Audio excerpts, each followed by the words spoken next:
Welcome into the latest edition of ESPN FC. I'm Dan Thomas, joined by Craig Burley. It's already been a busy summer for Liverpool, but it could get even busier as they're in search of a striker, according to reports, and it's Newcastle's. Number 9 thereafter, Isak is the target. According to reports, £120 million.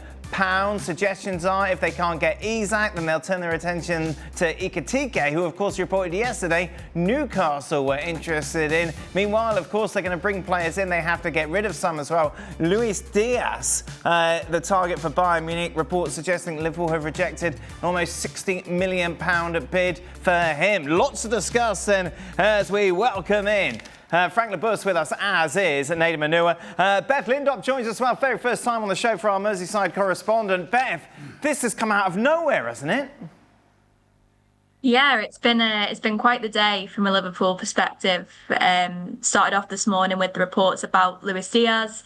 Obviously, there's been a little bit of speculation about his future for a little while, and it seems like he's perhaps not going to be offered the contract that he wants at Liverpool. He's got 2 years left on his current deal, so be interesting to see how that situation develops with Bayern Munich. But obviously, yeah, the big story of the day is Alexander Isak, a player that we know that Liverpool have really admired for a while. Arne Slot is a big fan of him.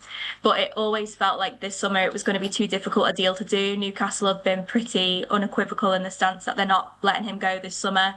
But then you add Hugo Ekitike into the mix and the possible deal for him going to Newcastle. He's someone that Liverpool have also been keeping tabs on. So between those two players and those two clubs, it looks like we could be in for a little bit of a saga, I think.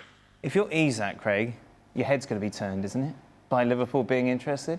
Absolutely, and the fact that Newcastle got into the Champions League, scraping in there, I think they might have felt that would have been enough. But if Liverpool come calling, the current English champions, the favourites for the title again this year before a ball is kicked, so his head is going to be turned, and it'll come down to money, to bids, and to how much maybe Isak's camp forces the issue. Dare I say it, that I think Liverpool would have been looking to buy a striker anyway. I mean, if they don't get Diaz, they can't afford to lose. If they don't get Alexander Isak, then they can't afford to lose Diaz to Barcelona. Bearing in mind, obviously, the tragic summer that they've had, and I hate to say this, but the passing of Diogo Jota means, and such an important player for them, means that we're already thinner in terms of their squad. And so they definitely have to get players in before they even think about letting anybody go. But if you're Alexander Isak and you're Liverpool, bearing in mind you've signed Florian Wirtz in the summer, number 10, who's going to make things happen.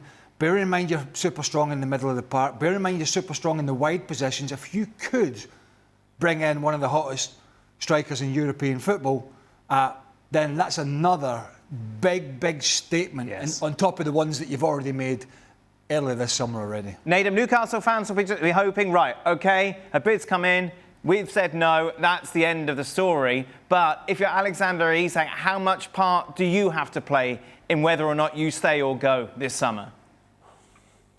I think, as we look at it today, I don't think he really has to do much, because in reality, Liverpool, if they've been rejected this first time, there'll probably be another bid that comes in and another bid that comes in.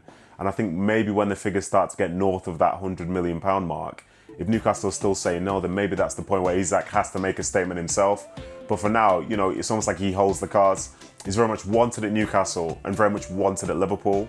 If the two clubs can agree a fee, then great. But I think if it gets towards the end of the window and maybe Newcastle have made a really strong stance, then that's when perhaps Isak will have to speak up if this is the move that he really wants. But again, as Craig was saying, they are in the Champions League. So the move itself, perhaps it's not as obvious as, say, it could have been in years gone by.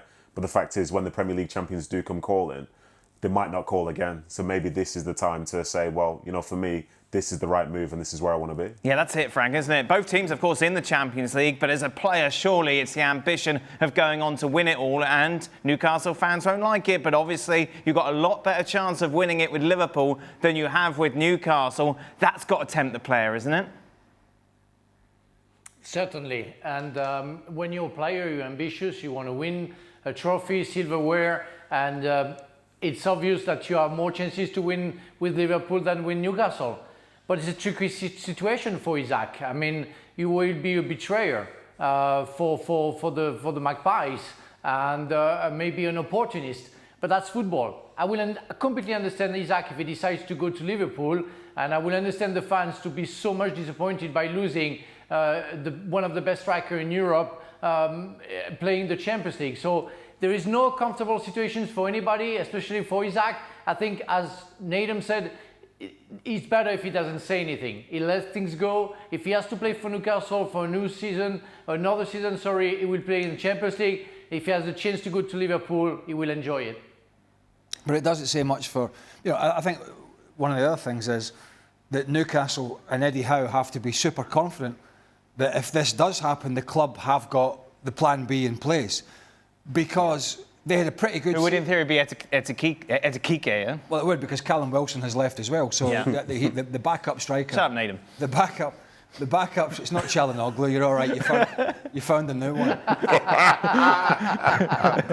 There's no Çalhanoğlu now, so we've found a new one where he can't get his teeth in. So Wilson was backing up Alexander Isak. They've both potentially... Wilson's gone, Isak could go. If this happens, it's not a very good message from the Saudi ownership to the Newcastle fans, is it? In terms of what they're trying to build, where they're trying to go. If you're selling your best players at the height of their career to one of the big rivals in the Premier League, it's not really a great signal to your fan base, is it? Unless they bring in somebody better. It does it better. And Ekitike is not better than Isak. Obviously, you take a look at these numbers, but you compare Bundesliga, obviously, to the Premier League. I think that's the sort of juxtaposition that Newcastle, and particularly Eddie Howe's in, that you're trying to build a squad, and you build a lot of it around, of course, your team work ethic, but superstars like Alexander Isak, and you sell them to one of the other teams in the top 4 or 5 that are in the Champions League. Again, sometimes it's politics and it's tough to keep people. It might be this PSR that Newcastle might be struggling to crunch the numbers, and they may have to sell them, but it isn't a great signal to your fan base. PSR, Beth. We love that on this show, by the way. Where have Liverpool got this money from? Yeah, well, PSR hasn't really been a concern for Liverpool for the past couple of seasons, and the reason that they've been able to spend what they've already spent this summer and why they still have some wiggle room is because they have been pretty shrewd rather in terms of the finances over the past few years. Last summer they only bought Federico Chiesa for 12 million. They didn't buy anyone in January. So while other clubs, the likes of Manchester City, Arsenal, over the past couple of seasons have spent pretty big, Liverpool have kept that spending to a minimum, and obviously they're bringing in enormous revenue. They were back in the Champions League last season, having spent a season in the Europa League. They've gone on and won the Premier League. All of the sponsorship deals and everything that comes with that, and the TV money and everything like that, it puts them in a really strong position financially. So if Liverpool aren't to sign Alexander Isak this summer, I don't think it'll be because of finances. I think the money is there if Liverpool are able to get a deal over the line. Plus, when you consider, it's likely that Darwin Núñez is probably going to be heading for the exit door. We know that Saudi Arabia have been a little bit interested. Napoli, obviously, the front runners at the moment to sign him. And they've got other assets, the likes of Harvey Elliott, who you would imagine could command somewhere around 40 million. So they do have players that they can offload, for want of a better word, to raise a little bit of extra cash. But yeah, they're PSR compliant at the moment, and that's not really a concern for them. So I think, as I say, if this Isak deal doesn't get over the line, it won't be because of a lack of funds on Liverpool's end. You take a look at the starting 11, say that Isak does come in, Nathan, they're pretty stacked, Liverpool. Yeah, when you were saying some of those players before, I completely forgot how good they could potentially be, given the fact that, they have that joy of winning the league last season as well, and players who are still young and trying to prove themselves as well. Like, it's always funny to remember that Isak, he's only in his mid-20s. You look at Kirkes, he's young as well, and they've got a ton of experience in there, but so much quality at the same time. So if that ends up being the starting 11 that they have, it's great, but then also, you look, they do have some depth on the bench as well. So if you were a Liverpool fan, I think they were speaking, I think the Liverpool group were talking about, this is going to be a great summer, we're going to be bringing in players and so on and so forth. Well, they've certainly done that, and if they can bring across Isak, that is one of the biggest signings I think they've probably had in their Premier League history. Yeah, with or without Isak, Frank, it's fair to say Liverpool are favourites. to win the Premier League, to retain the title. You bring Isak in, that takes them to another level. Yeah, it's going to be a plus, but you already take a look on the first 11 and take a look on the bench. I mean, the depth of the bench is amazing. When you see that you have Diaz, that you have Szoboszlai, Elliott, and Bradley as well. I mean, those players have already proven that they could play in any team in the world, and they're going to be sitting on the bench for Liverpool. So Liverpool is showing to the world that they're ready to get the Champions League and, of course, again, get the Premier League. No matter who Arsenal bring in, and as good a side as they are and could be, that's the marker there, isn't it? That's the standard. You know, when you've got people like Dominic Szoboszlai potentially on the bench, Curtis Jones, who was excellent last year, but Szoboszlai's the captain of Hungary. He's a terrific player. Might not get in this Liverpool side. And a lot of this goes down to the fact that the recruitment, and I know the recruitment side of it had a change again, 12 months or so with people coming in and people coming back. But the fact that Arne Slot came in last year and a lot of people were going, right, how's he going to do? What's he going to change? What's he going to tinker with? How's he going to cope with a different league, different pressures? The fact that he, certainly in England, not so much in Europe, but certainly in England, the fact that he sailed through that with such flying colours and such a stylish, professional sort of, you know, the way that he handled himself last year, never mind the way that his team played was first class.